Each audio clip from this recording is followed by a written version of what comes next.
I will never forget the moment my granddaughter looked at me and asked, "Grandpa, why did you stop helping us?"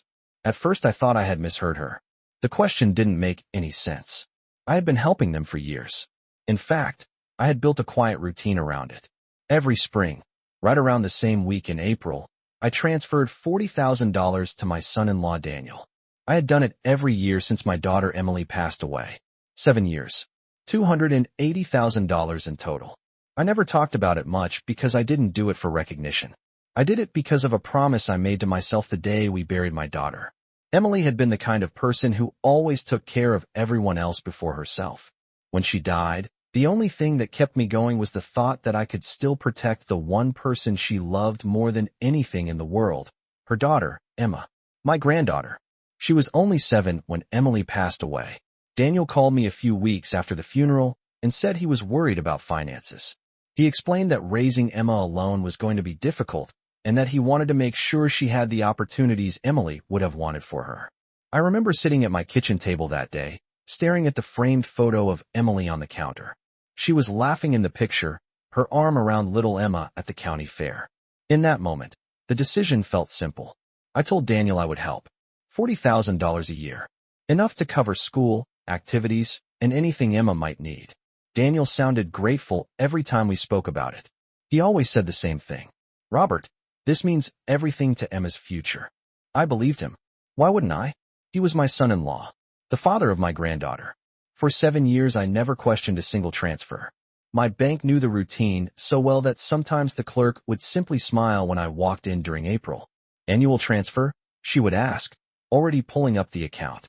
I would nod, sign the confirmation, and walk out feeling like I had done something good for my family.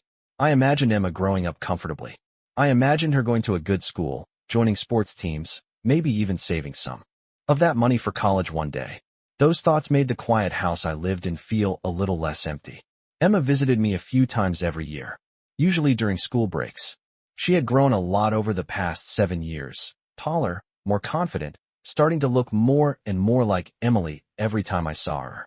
Her smile especially. That same bright smile Emily had when she was a teenager. The visit that changed everything happened on a quiet Saturday afternoon. Emma had come over to spend the day. We were sitting at the kitchen table eating grilled cheese sandwiches and tomato soup, something she had loved since she was little. She was scrolling through her phone while I poured us both iced tea. That was when she looked up and asked the question that stopped me cold. "Grandpa, why did you stop helping us?" I laughed a little because I thought she was joking. "What do you mean stop helping?" I asked. She looked confused, like the answer should have been obvious. "Dad said you stopped sending money a while ago," she said casually. "He said things have been really tight because of it." For a moment, I just stared at her. The kitchen suddenly felt very quiet. I tried to keep my voice calm. "Emma," I said slowly, "I've sent your dad $40,000 every year since your mom passed away." She blinked at me. "40,000?" she repeated. The way she said it made something inside my chest tighten. That number clearly meant nothing to her. "Yeah," I said. "For your school, your activities, things like that." Emma shook her head slowly. "Grandpa, I don't think Dad ever told me about that." The words hung in the air between us. Outside, a car drove past the house, and the sound faded down the street. Emma looked back down at her soup for a second before adding something that made the feeling in my chest turn into something colder. "Actually," she said quietly, "he always says we're struggling with money." That was the moment something in my mind shifted. For 7 years I had believed I was helping secure my granddaughter's future. But sitting there across the table from her, hearing the confusion in her voice, I realized there was one possibility I had never even considered. What if the money I had been sending wasn't going where I thought it was? I did not tell Emma what I was thinking in that moment because the truth was I did not want to scare her or make her feel caught between me and her father. Instead, I forced a small smile and asked her a simple question. I asked if everything was okay at home. Emma shrugged the way teenagers sometimes do when they are trying to answer honestly without sounding dramatic. She said things were fine most of the time, but that her father talked about money a lot. She said he often mentioned bills, repairs, and how expensive everything had become lately. I listened carefully to every word she said because suddenly those details mattered in a way they never had before. For 7 years I had assumed the money I sent was quietly supporting Emma's life. I imagined school trips, music lessons, maybe even a savings account for college slowly growing in the background. But Emma did not describe a life like that. She described a house where her father sometimes talked about selling things to cover expenses. That did not make sense to me. $40,000 a year was not a small amount of money. It was more than enough to provide stability for a household with one child. I asked Emma another question as gently as I could. I asked if she had ever heard her father mention the money I sent. She thought about it for a moment before shaking her head again. She said the only time my name came up in conversations about money was when Daniel mentioned that I helped sometimes when things got difficult. Sometimes. That word stayed in my mind long after she said it. For 7 years there had been nothing occasional about my help. The transfers happened like clockwork every April. I even remembered the exact first time I did it. It was about 2 months after Emily passed away. Daniel had come to my house looking exhausted and overwhelmed. He said he wanted to do everything right for Emma, but that raising a child alone was harder than he expected. I remember placing my hand on his shoulder and telling him that he did not have to carry the responsibility alone. I promised him that I would help every year so Emma could grow up with opportunities. Daniel had looked relieved that day. He told me Emily would have appreciated it. Thinking back on that conversation now made my stomach tighten. I wondered if that moment had meant something completely different to him than it meant to me. Emma finished her soup and pushed the bowl aside. She started telling me about school and a science project she was working on about renewable energy. I nodded and listened because I truly cared about what she was saying, but part of my mind was already somewhere else. I was replaying 7 years of conversations with Daniel. Every thank you message, every phone call where he said the money helped more than I could imagine. Had I misunderstood everything, or had something else been happening the entire time without me realizing it?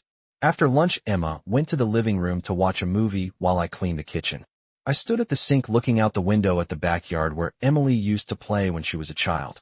That yard had seen birthday parties, summer barbecues, and countless afternoons where my daughter and granddaughter ran across the grass laughing together. I had promised myself that Emma would always feel supported even after Emily was gone. That promise was the reason I never questioned the transfers. But now the questions were impossible to ignore.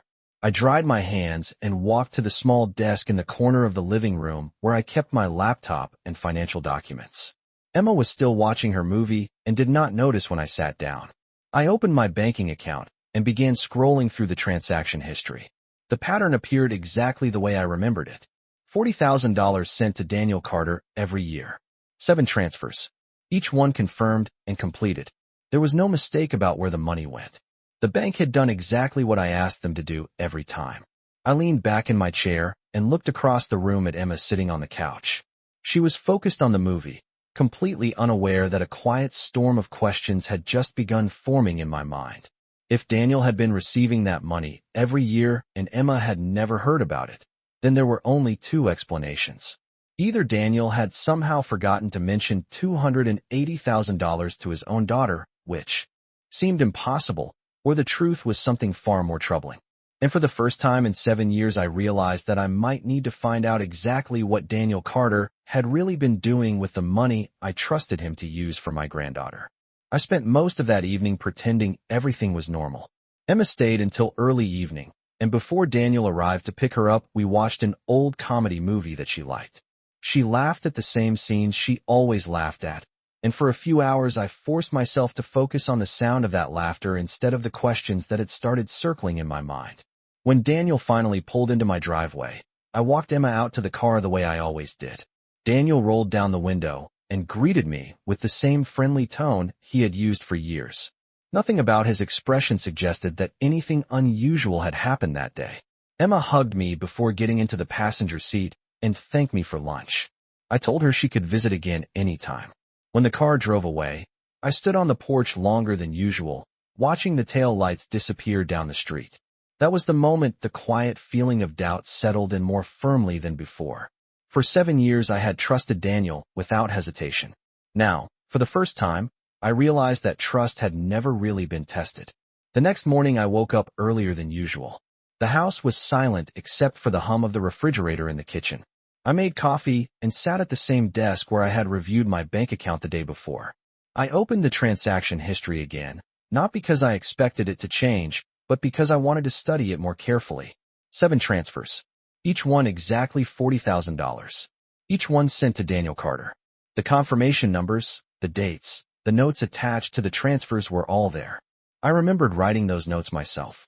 Sometimes I wrote simple messages like for Emma's school year or for Emma's future. Looking at those words now felt different. They were reminders of what I believed the money was doing. But belief was not proof. I closed the laptop and leaned back in the chair. Daniel worked as a regional sales manager for a home supply company. He had a steady income even before Emily passed away. That was another reason I had never questioned anything. The money I sent was meant to make things easier, not to keep them afloat. Emma had described something completely different. A house where money was always tight. A father who talked about struggling with bills. I thought about calling Daniel right then and asking him directly. But something stopped me. Maybe it was the tone of Emma's voice when she said she had never heard about the money. Maybe it was the uncomfortable possibility that Daniel might simply deny everything. If I was going to understand what was happening, I needed more than a conversation. I needed information. Later that afternoon, I decided to take a walk through the neighborhood to clear my mind. The weather was mild. One of those quiet spring days where the air felt calm and the sky was clear. As I walked past the park near my street, I remembered the many afternoons Emily had brought Emma there when she was little. Emily had always believed that families should take care of one another. That belief was the reason I stepped in after she passed away. I did not want Emma to grow up feeling like something important had disappeared from her life. But now another thought began to take shape in my mind. If Daniel had been receiving that money every year and Emma had no idea it existed, then the story Daniel had been telling about their financial struggles might not be the full truth. When I returned home, I opened my laptop again and began searching for small details that might give me a clearer picture of Daniel's life over the past few years. I did not start with anything complicated. I simply looked at public information, property listings, social media posts, and other small traces people leave online without thinking much about them. At first, I did not see anything unusual. Photos of Emma at school events, occasional pictures from holidays, and a few work-related posts from Daniel. But as I kept scrolling, one detail caught my attention. 2 years earlier, Daniel had posted a photo standing next to a brand new pickup truck with a caption about celebrating a successful year at work. The truck looked expensive. New vehicles like that often cost more than $50,000. I stared at the photo longer than I expected to. Maybe Daniel had saved for it. Maybe he received a bonus at work. Those explanations were possible. But the more I thought about Emma describing constant money problems at home, the harder it became to ignore the contradiction. I closed the laptop slowly and sat back in my chair again. The questions were no longer just vague doubts. They were beginning to form into something more serious. If Daniel had been struggling financially the way Emma described, purchases like that truck would not make sense. And if Daniel had not been struggling, then there was only one conclusion that kept returning to my mind. For 7 years, I believed the money I sent was protecting my granddaughter's future. But now it was starting to look like I might have been financing a life I knew nothing about. That night, I could not sleep the way I normally did. Every time I closed my eyes, the same thought returned to my mind. For 7 years, I had trusted Daniel completely, and now a simple conversation with my granddaughter had turned that certainty into something uncomfortable and uncertain. I kept thinking about the photo of that truck I had seen online. It might not have meant anything by itself, but when I combined it with what Emma had told me about money problems at home, the picture no longer felt harmless. It felt like a clue that did not fit the story Daniel had been telling me. The next morning, I decided to take a closer look, but I reminded myself to move carefully. I did not want to create conflict inside the family without understanding the full situation first. Daniel might have explanations for everything. Maybe he had received a promotion. Maybe the truck was leased through his company. There were many possibilities, and I did not want my doubts to turn into unfair accusations. Still, I could not ignore the growing sense that something about the past 7 years deserved a closer look. I started with the simplest thing I could think of. I searched public property records for Daniel's name. In most counties across the United States, those records are available online, and they can reveal whether someone purchased real estate recently. I did not expect to find anything dramatic. In fact, part of me hoped I would find nothing at all, because that would make it easier to believe everything was still as I thought it was. But after a few minutes of searching, one record appeared that caught my attention immediately. 2 years earlier, Daniel had been listed as the buyer of a small lake property about 90 miles outside the city. The listing included the purchase date and the approximate value of the property. I stared at the screen longer than I expected to. A second property was not something someone usually buys while struggling to pay bills. My first reaction was confusion. My second reaction was something closer to concern. I leaned back in my chair and tried to think logically about what I was seeing.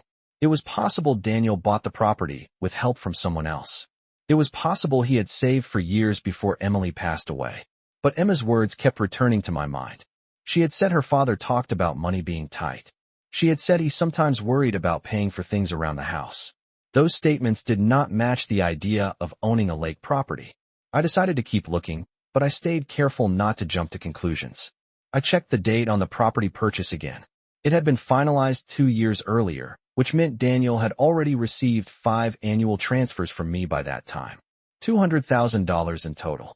That number sat heavily in my thoughts as I closed the property record window.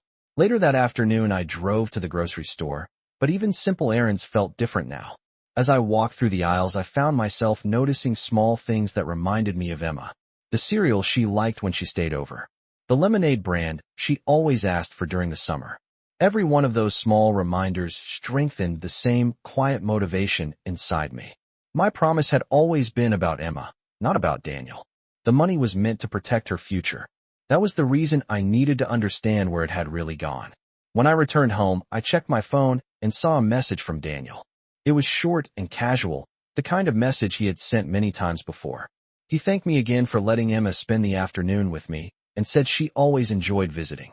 I read the message twice before setting the phone down on the table. The tone was friendly, relaxed, completely normal. If there was anything unusual happening in Daniel's life, he was not showing it in that message. That realization made the situation even more complicated. I did not want to believe Daniel had been dishonest with me. For years I had trusted him as part of the family. But the information I had just discovered was beginning to build a different picture, one small piece at a time. First, Emma's confusion about the money. Then the photo of the expensive truck. Now a lake property purchased during the same years I had been sending those transfers. None of those details alone proved anything. But together they raised a question I could no longer ignore. If Daniel had truly been struggling financially the way Emma believed, then how had he managed to afford a second property by the lake? And more importantly, why had Emma never mentioned it? Over the next few days I tried to behave as if nothing had changed, but the truth was that my mind kept returning to the same question again and again. The lake property record had been easy to find, which meant it was not hidden. Daniel had not tried to disguise the purchase in any complicated way. Yet Emma had never mentioned a lake house, not even once. That detail alone made the situation feel stranger the more I thought about it. Emma loved spending time outdoors. When she was younger, she used to beg Emily to take her to the nearest lake every summer. If Daniel owned a place by the water, I could not imagine Emma staying quiet about it. One afternoon later that week, I decided to call Emma just to check in. I kept the conversation light at first. I asked about school, her science project, and whether she had finished the movie she started at my house the previous weekend. She told me about a presentation she was preparing for class and how nervous she felt about speaking in front of everyone. I told her she would do just fine because she had always been a confident kid, just like her mother. After a few minutes, the conversation slowed, and that was when I asked a casual question that had been on my mind since I discovered the property record. I asked if she had any plans for the upcoming summer. Emma said she would probably stay home most of the time because her father had been busy with work lately. Then she added something that caught my attention immediately. She said Daniel had mentioned the possibility of renting a place near a lake for a weekend later in the year if they could afford it. I thanked her for the conversation and wished her luck with her presentation, but after I ended the call, I sat quietly in my chair for a long time. Daniel owned a lake property 90 miles away, yet he was telling his daughter they might rent a place near a lake if they could afford it. The contradiction felt too obvious to ignore.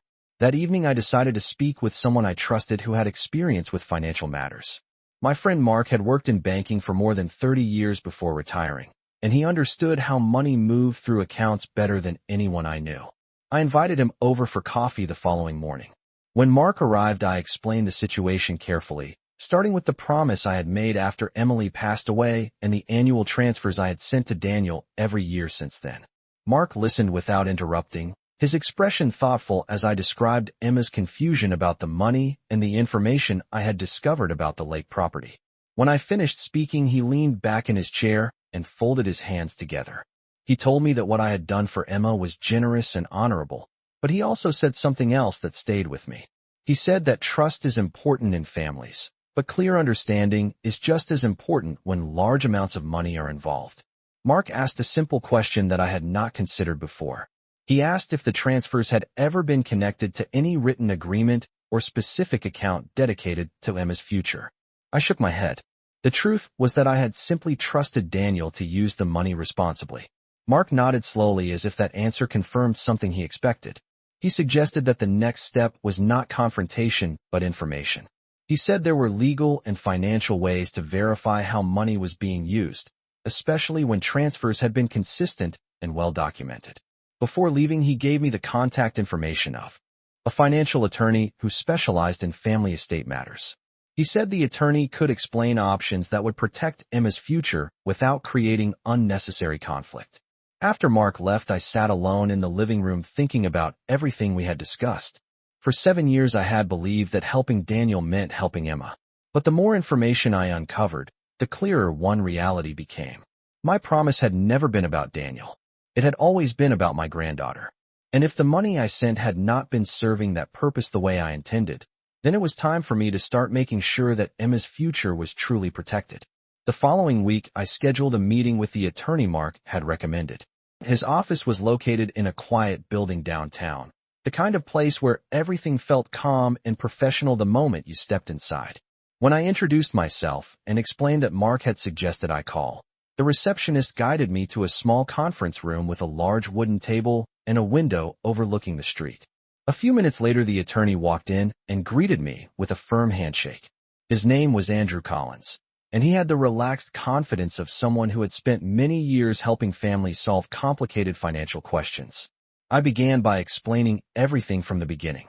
I told him about Emily, about the promise I made after she passed away, and about the $40,000 I had sent every year to Daniel so Emma could grow up with stability and opportunity.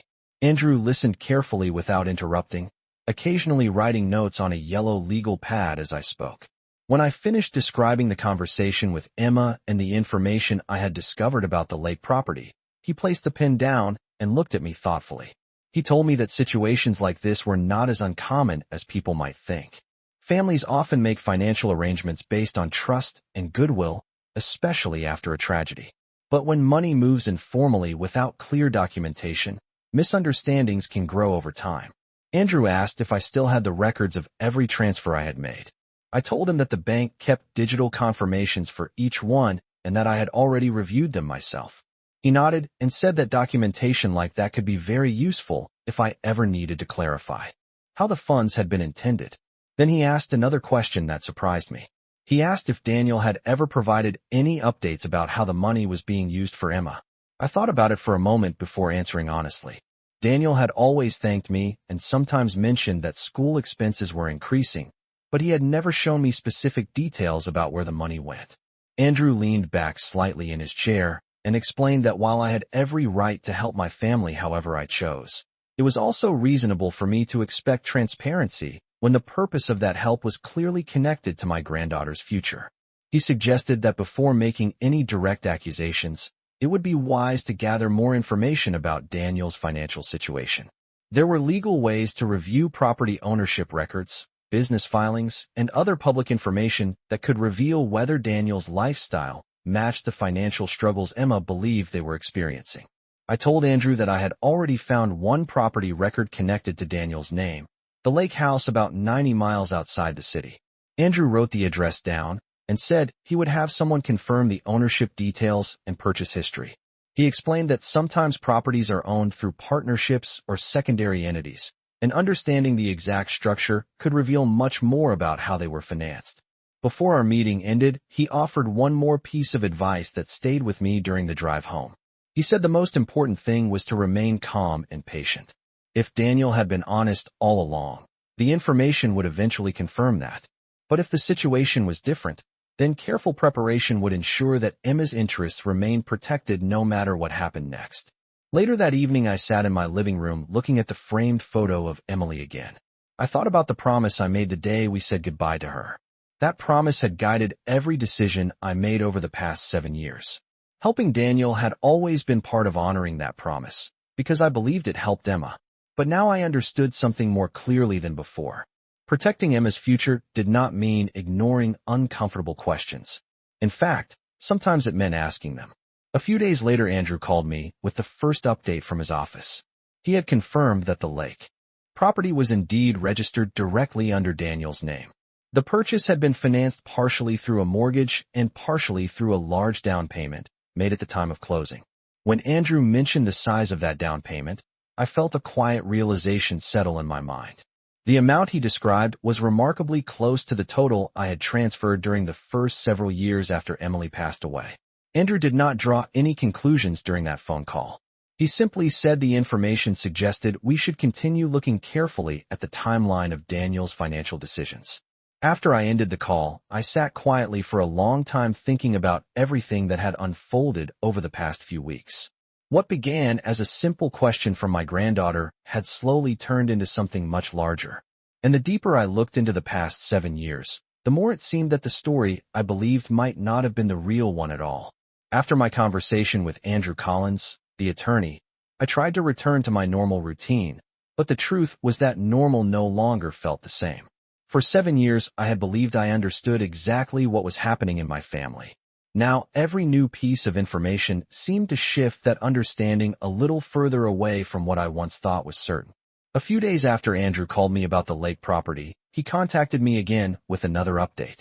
This time his voice carried a tone that suggested he had found something more significant. He explained that while reviewing additional records connected to Daniel's finances, his office had discovered something that raised even more questions about how Daniel had been managing money during the years I was sending those transfers. According to public filings, Daniel had also invested in a small recreational business partnership about 18 months earlier. It was not a large corporation or anything complicated, just a limited partnership connected to outdoor equipment rentals near the same lake where the property was located. Andrew explained that partnerships like that often required a capital contribution from each participant. When I asked him how large that contribution usually was, he paused briefly before answering. He said that based on the documents they had reviewed, Daniel's contribution appeared to be close to $60,000. I felt the same quiet realization return again. The same feeling I had when Andrew first mentioned the size of the down payment on the lake property. The numbers were beginning to form a pattern that was difficult to ignore. For years, Daniel had told me that raising Emma on a single income was financially difficult. Yet at the same time, he had managed to purchase a second property and invest in a recreational business partnership. Andrew was careful not to accuse anyone of wrongdoing during that call. He simply explained that the financial timeline suggested Daniel had access to resources that did not match the picture of financial struggle Emma believed existed in their home. After the call ended, I sat in my living room for a long time, looking again at the photo of Emily on the shelf near the window. I remembered the day she introduced Daniel to me for the first time. He had seemed respectful, hardworking, and genuinely devoted to her. Over the years, I had trusted that first impression completely. Now I wondered if I had been seeing only the version of Daniel that he wanted the family to see. Later that week, Emma came over to visit again. She had just finished her school presentation and wanted to tell me how it went. She looked proud when she described how her teacher complimented her research and how a few of her classmates asked questions about renewable energy after her presentation ended. Listening to her speak reminded me again why I had made that promise 7 years earlier. Emma was thoughtful, curious, and full of potential. Everything I had done financially was meant to give her the kind of opportunities Emily would have wanted for her daughter. While Emma talked about school, I noticed something else that quietly caught my attention. She mentioned that her father had been spending more weekends away recently. She said he told her those trips were related to work opportunities that might help improve their finances in the future. I asked where he usually traveled, trying to keep the question casual. Emma shrugged and said she thought it was somewhere near a lake, but she was not completely sure. She said Daniel usually told her he needed to check on business possibilities or meet with people about future plans. That small detail settled into my mind immediately. A lake property. A recreational equipment partnership near the lake. Weekend trips connected to business opportunities. The pieces were starting to connect in ways that felt increasingly difficult to dismiss as coincidence. When Emma left that evening, I returned to my desk and opened the folder where I had begun saving copies of my financial records. I reviewed the dates of each transfer again and compared them with the timeline Andrew had described during our conversations. The pattern was becoming clearer. During the years I believed my support was helping stabilize Emma's life, Daniel had been quietly expanding his own investments and properties. The realization did not make me angry the way someone might expect. Instead, it created a deeper sense of determination. For 7 years, I had acted with trust and good intentions. Now I needed to act with clarity. I knew the next step could not simply be another quiet investigation. Eventually, Daniel and I would have to talk about everything that had been happening. But when that conversation came, I wanted to make sure I understood the full truth behind the past 7 years. Because if the money I sent had been used in ways that had nothing to do with Emma's future, then the promise I made to my daughter would require me to handle the situation very differently than I ever imagined. I spent the next several days thinking carefully about what the next step should be. The information Andrew had uncovered made one thing clear. Daniel's life during the past few years looked very different from the picture he had been presenting to both Emma and me. But information alone was not enough. If I confronted Daniel without preparation, the conversation could easily turn into confusion, denial, or arguments that solved nothing. Andrew had warned me about that during our last meeting. He said that when financial questions appear inside families, emotions can cloud the truth unless everything is approached with patience and clear documentation. That advice stayed in my mind as I sat at my desk one evening reviewing the timeline again. 7 annual transfers, $40,000 each year, $280,000 in total. At the same time, Daniel had purchased a lake property, invested in a recreational partnership near that same lake, and apparently spent many weekends there while telling Emma he was working on business opportunities. The pattern was too consistent to ignore. That was when I realized the next step needed to reveal the truth directly instead of quietly guessing at it. I called Andrew the following morning and explained the idea that had begun forming in my mind. I told him I was planning to make another transfer to Daniel, but this time the purpose would be slightly different. Instead of another routine $40,000, I would offer to set aside a much larger amount specifically for Emma's future education. Andrew listened carefully before asking what amount I had in mind. I told him I was thinking about $200,000 placed into a structured college fund that would only benefit Emma directly. If Daniel had truly been using the money responsibly for Emma all along, then this offer would not create any problem. But if something else had been happening, Daniel's reaction might reveal more than any investigation could. Andrew was quiet for a moment before responding. Then he said the idea could work if it was handled properly. He suggested that we present the proposal as a formal financial arrangement that required a meeting to discuss documentation and long-term planning for Emma's education. That way Daniel would have a reason to sit down with us and review everything openly. Andrew also explained that during such a meeting it would be reasonable to discuss how the previous financial support had been used and whether a more structured arrangement would benefit Emma moving forward. In other words, the meeting would create an opportunity for Daniel to explain the past 7 years himself. If his explanation matched the facts, then the situation might simply become clearer. But if his explanation did not match the records Andrew had already gathered, the truth would reveal itself naturally.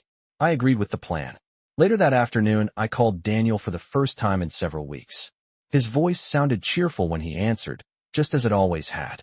We exchanged a few casual greetings before I told him I had been thinking more seriously about Emma's future education.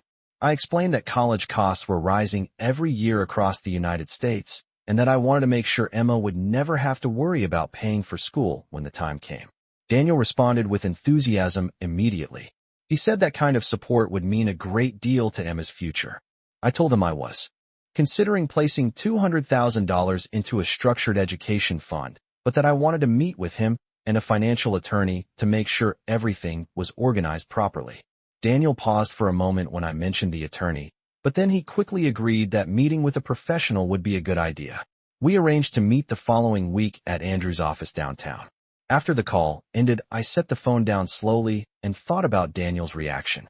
His excitement about the idea of a larger fund had been obvious, but the brief pause when I mentioned the attorney stayed in my mind.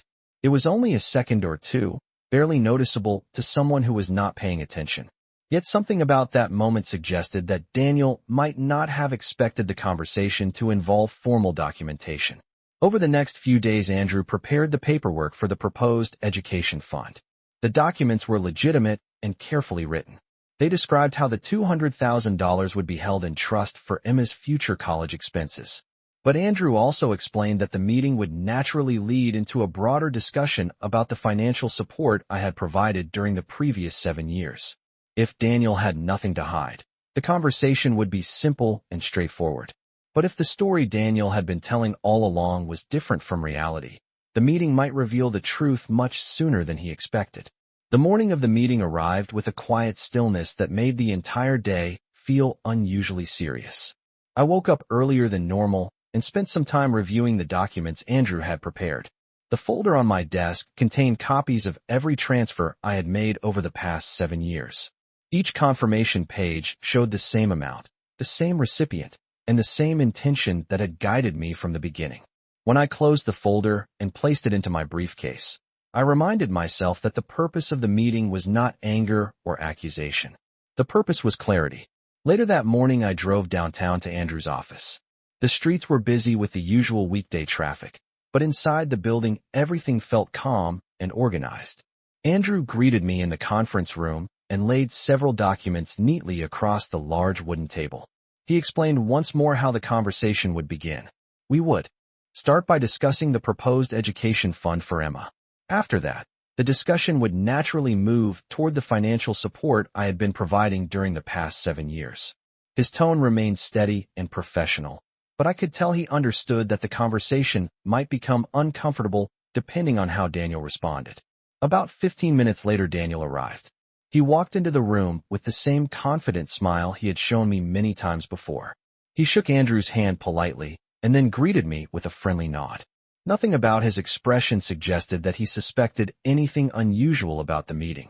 We all took our seats around the table, and Andrew began by explaining the purpose of the education fund proposal.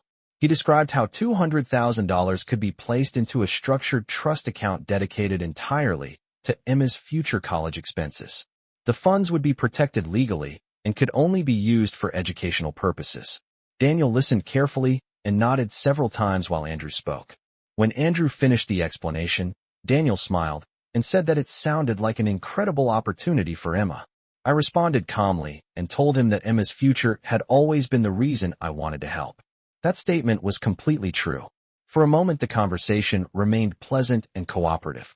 But then Andrew gently shifted the discussion toward the past financial support that had already taken place. He explained that since a long-term education fund was being considered, it might be helpful to review how the previous financial assistance had been used so that the new arrangement could be designed as effectively as possible. Daniel's expression changed slightly when Andrew mentioned that review. It was not a dramatic reaction, just a brief tightening around his eyes that suggested he had not expected the conversation to move in that direction. Andrew opened the folder containing the transfer records and placed the pages on the table. He pointed out that the documentation showed 7 annual transfers of $40,000 each. Daniel glanced at the papers and nodded slowly. At first, he said that the support had helped tremendously during difficult years after Emily passed away. His explanation sounded reasonable on the surface. He talked about household expenses, school supplies, and the rising cost of living. But as Andrew asked a few simple follow-up questions, small inconsistencies began to appear. When Andrew asked whether any of the funds had been placed into a savings account specifically for Emma's future education, Daniel hesitated before answering. He said that most of the money had been needed for everyday expenses. Andrew acknowledged that possibility, but then asked another question. He asked whether Daniel could explain how those financial struggles fit with the lake property that had been purchased 2 years earlier. The moment Andrew mentioned the property, the room became noticeably quieter. Daniel looked from Andrew to me and then back at the documents on the table. For the first time since the meeting began, the confident tone in his voice disappeared. He asked how we knew about the lake property. Andrew answered calmly that property records are public information and that reviewing them was a normal part of planning financial arrangements for family trusts. Daniel leaned back slightly in his chair and folded his arms. For several seconds, he did not say anything. Then he began explaining that the property had been an investment opportunity connected to potential business growth near the lake area. Andrew listened carefully, but then mentioned the additional partnership investment connected to recreational equipment rentals near that same lake. When Daniel realized that those details were also known, his expression shifted again. The conversation had reached the point where the story Daniel had been presenting for years was now facing questions supported by documented facts. And sitting there across the table from him, I could see that the truth about the past 7 years was finally beginning to surface. Daniel remained silent for several seconds after Andrew mentioned the partnership near the lake. The confidence he had shown when he first entered the room had slowly faded, replaced by a cautious expression that told me he was now realizing how much information had already been uncovered. Finally, he cleared his throat and tried to explain the situation. He said that the lake property and the small rental partnership were meant to become long-term investments that could eventually benefit Emma as well. He spoke carefully, choosing his words as if he was trying to rebuild control of the conversation.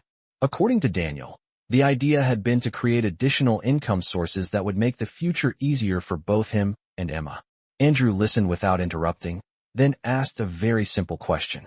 He asked whether Emma knew that her father owned property near the lake or that he was involved in a business partnership there. Daniel hesitated before answering. He admitted that Emma did not know much about those investments because he had not wanted to confuse her with financial details. Andrew nodded calmly, but then he asked another question that changed the tone of the room again. He asked why Emma believed that the household had been struggling financially for several years if those investments had been successful enough to purchase property and enter business partnerships. Daniel shifted in his chair and looked toward me before responding.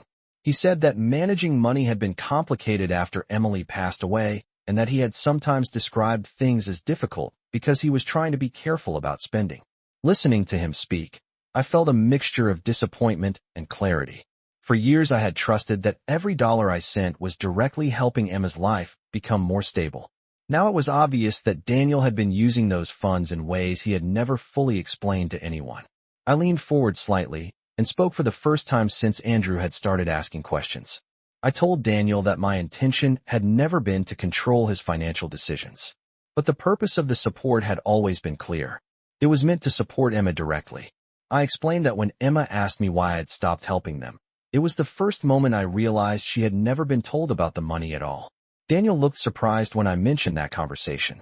For a moment, he seemed unsure how to respond. Then he admitted that he had avoided discussing the transfers with Emma because he did not want her to think that their life depended on help from other people. Andrew listened quietly while Daniel spoke, but when Daniel finished, Andrew placed the documents from the folder neatly back onto the table and explained something important. He said that regardless of Daniel's intentions, the financial support had been given with a specific understanding that it was meant to benefit Emma's future. Because of that, it was reasonable for new arrangements to ensure that any future assistance followed that purpose more directly. I nodded and told Daniel that I agreed with Andrew. I explained that I had already decided how I wanted to move forward. Instead of continuing the annual transfers, the way I had done in the past, the $200,000 education fund Andrew described would be established immediately under a legal trust dedicated solely to Emma's future college expenses. Daniel listened carefully as I explained the decision. I could tell that part of him was disappointed that the arrangement would now be structured differently, but he also understood that the trust would still benefit Emma in the long run. Andrew finalized the documents during that meeting and explained how the trust would operate until Emma was ready to attend college. When the meeting ended, Daniel and I walked out of the building together. The afternoon sun reflected off the windows of the surrounding offices as we stood on the sidewalk for a moment before going our separate ways. Daniel told me he hoped the situation had not damaged our relationship permanently. I answered honestly. I said that trust takes time to build and time to repair, but that my priority would always remain Emma's future. Over the following weeks, the education trust was officially established, and the funds were secured in Emma's name. For the first time since that quiet question at my kitchen table, I felt certain that the promise I made to Emily was being honored exactly the way it should be. Emma continued visiting my house, just as she always had, bringing stories from school and plans for the future that reminded me more and more of her mother every day. And while the past 7 years had revealed truths I had never expected to question, one thing had become clearer than ever. Protecting family sometimes means asking difficult questions, but in the end those questions can lead to decisions that truly secure the future for the people we love most.